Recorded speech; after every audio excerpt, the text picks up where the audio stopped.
हिंदू स्वराज का सपना देखने वाले और मुगल साम्राज्य के दांत खट्टे करने वाले महान योद्धा छत्रपति शिवाजी महाराज की 8 फीट की अष्टधातु की बनी प्रतिमा जापान में स्थापित होनी है। छत्रपति शिवाजी की विशाल प्रतिमा जापान की राजधानी टोक्यो में स्थापित होने से पहले इस प्रतिमा की शिव स्वराज रथ यात्रा निकाली जा रही है। इसी कड़ी में नोएडा स्थित मारवा स्टूडियो में शिव स्वराज यात्रा निकाली गई। बता दें कि देश के बाहर लगने वाली छत्रपति शिवाजी की ये पहली प्रतिमा होगी। इसे जापान रवाना करने से पहले देश के 12 राज्यों में घुमाया जा रहा है, जो देश भर में 8,500 किलोमीटर से ज्यादा की यात्रा तय करेगी। जापान में प्रतिमा की स्थापना और अनावरण 18 मार्च को किया जाएगा। साथ ही ये रथ यात्रा 12 राज्यों में 8,500 किलोमीटर की दूरी तय करेगी। Doctor Sandeep Marwah, chancellor AAFT university of media and arts and president ICMAI ने खुशी जाहिर करते हुए कहा, हिंदू स्वराज का सपना देखने वाले और मुगल साम्राज्य के दांत खट्टे करने वाले महान योद्धा छत्रपति शिवाजी महाराज थे। हमें उनसे प्रेरणा लेना चाहिए और उनके जैसा राष्ट्र प्रेमी बनना चाहिए। इस अवसर पर यात्रा संयोजक मांडरे ने बताया, यह विशाल प्रतिमा समाज के लोगों के पैसों के सहयोग से तैयार हुई है। हमारा मकसद युवा पीढ़ी को छत्रपति शिवाजी के बारे में बताना है।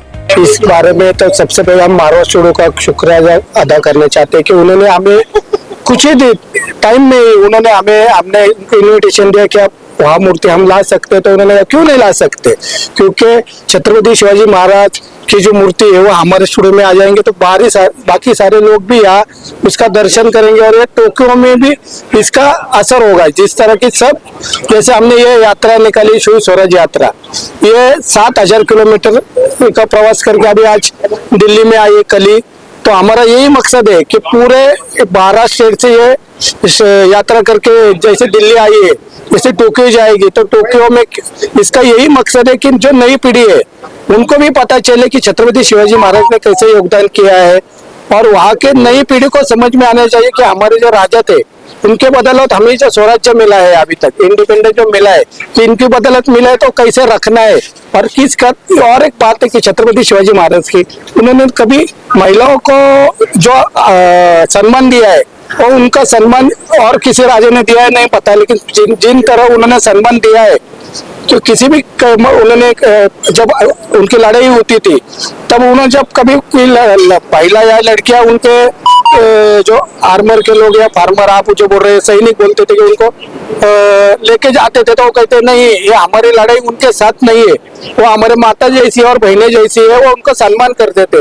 इसीलिए हमने भी 8 मार्च को जो जागतिक वर्ल्ड वुमेन डे उसी दिन उसका इनॉग्रेशन करने का सोचा है।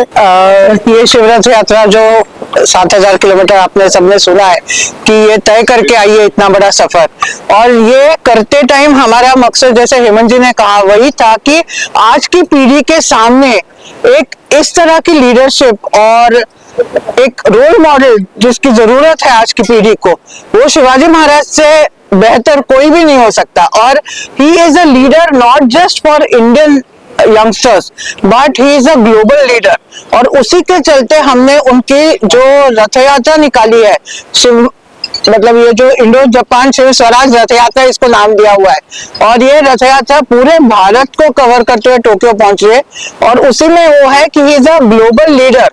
और सबको ये फील हो रहा है कि उनकी जो एनर्जी है, जो स्टैचू के साथ हमें ये एनर्जी फील हो रही है, तो हम सिर्फ सोच सकते हैं कि जब वो खुद थे तो उनका ऑरा और एनर्जी क्या रही होगी। सबसे पहले तो मैं छत्रपति शिवाजी महाराज की जय करना चाहता हूं। आज गणेश जी का जन्मदिन भी है और इस महापर्व पे आज के इस खूबसूरत दिन जो यात्रा बंबई से छत्रपति शिवाजी की मूर्ति लेकर निकली है और जो टोक्यो तक जा रही है, उसकी आइटिनरी में मारवा स्टूडियो का आना अपने आप में एक बहुत सौभाग्यशाली है और हमारे लिए बहुत महत्वपूर्ण है। मुझे लगता है कि इस साल की शुरुआत में ही इतना खूबसूरत कार्यक्रम आज हमारे यहाँ से शुरू हो रहा है, उसके लिए मैं पूरी संस्था का तहे दिल से बहुत शुक्रिया अदा करता हूँ और उनको धन्यवाद देता हूँ कि उन्होंने हमें चुना। और AFT जो कि इस टाइम अंतर्राष्ट्रीय स्तर के ऊपर एक अच्छा मकाम बना चुका है और मारवा स्टूडियो जो कि एक अंतर्राष्ट्रीय ब्रांड है अपने आप में मीडिया के अंदर, उन्होंने इसको यहाँ मूर्ति को लाना इतना समझा, ये एक हमारे लिए बड़ा महत्वपूर्ण कार्य हो गया है। आम्ही Punekar SIO organisation, shader international और येदो गोवा इंडिया कल्चर सेंटर, ये चारों संस्था के माध्यम से ये यात्रा निकाली जा रही है।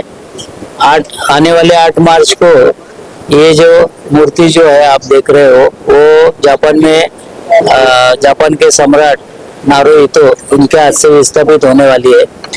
इसके बारे में, रथ यात्रा के बारे में और कुछ जानकारी जो है इस प्रकार है। इसका जो रूप बनाया गया था, ये पूरे भारतवर्ष में सभी कम से कम 15 स्टेटों से, ये राज्यों से यात्रा गुजर रही है। महाराष्ट्र से, पुणे से निकली हुई यात्रा जो है वो सातारा से माननीय छत्रपति शिवराज जी के वंशज उदयनराजे जी भोसले, उनके हाथ से हरी झंडी दिखा के इस यात्रा की शुरुआत की गई। उसके बाद यह यात्रा कोल्हापुर, मालवण, गोवा, बेंगलोर, बेलगांव, सोलापुर, हैदराबाद, नांदेड़ से नागपुर, नागपुर से होते हुए भोपाल, इंदौर से होते हुए ग्वालियर से आज कल हम दिल्ली में पहुंच गए। दिल्ली में कुछ मिनिस्टर के हाथों से इनका महाराष्ट्र सदन में पूजन किया गया। उसके बाद अभी यात्रा का आगे का प्रोग्राम है कुरुक्षेत्र, वहां से जयपुर से अहमदाबाद, वडोदरा, दीव दमन, सूरत और बम्बई में ये यात्रा का समापन किया जाएगा। माननीय राज्यपाल जी, महाराष्ट्र के जो राज्यपाल जी है, उनके हाथ से यात्रा का समापन हो जाएगा। उसके बाद ये यात्रा गेटवे ऑफ इंडिया पे चली जाएगी। वहां से माननीय मुख्यमंत्री जी इस यात्रा का समापन करेंगे। इसके बाद ये मूर्ति कार्गो से जापान को रवाना की जाएगी। और ये यात्रा का मुख्य उद्देश्य ये था कि आने वाले पीढ़ी को छत्रपति शिवराय महाराज जी के उनके जो आचार विचार है उनके वहां तक पहुंचाना, ना कि भारत में नहीं जापान तक पहुंचाना है। ये संस्था का मुख्य उद्देश्य लेके यात्रा का आयोजन किया गया था। इस यात्रा में जो जितने स्टेट हमको लगे, उसमें से जो शिव भक्त है, शिव प्रेमी है, उनको सबको एक झंडे के नीचे लाना, ये एक दूसरा मुख्य उद्देश्य था। इसके साथ साथ जो भी भारत के बाहर जो प्रदेश में जो रह रहे भारतवंशी है, उनको भी सबको इकट्ठा करना है। और जो ये जो स्मारक बन रहा है, इसकी और एक विशेषता ये है कि जो संग्रहालय वहाँ पे एक संग्रहालय का निर्माण किया जाएगा।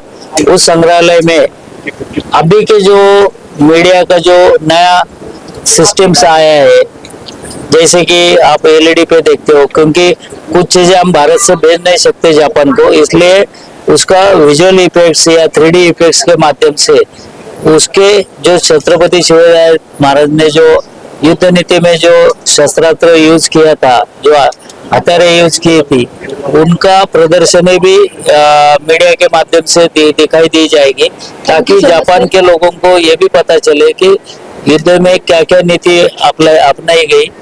और दूसरा सबसे विशेष ये बात है कि जो छत्रपति शिवाजी महाराज का जो चरित्र है, वो चरित्र हम लोग जापानीज भाषा में उसको कन्वर्जन कर रहे हैं। और वो जापान में अंदर वो सभी उसकी जो मेन विशेषता है वो जापानीज भाषा में लगा के वो संग्रहालय में विस्थापित की जाएगी। Actually I want to thank Sandeep ji first, because अभी उन्होंने यहाँ शिवाजी महाराज का स्टैचू लेके हमें इनवाइट किया है, जो एक्चुअली हमारा प्लेजर है कि ये स्टूडियो में हम आप सबसे मिलने आए हैं।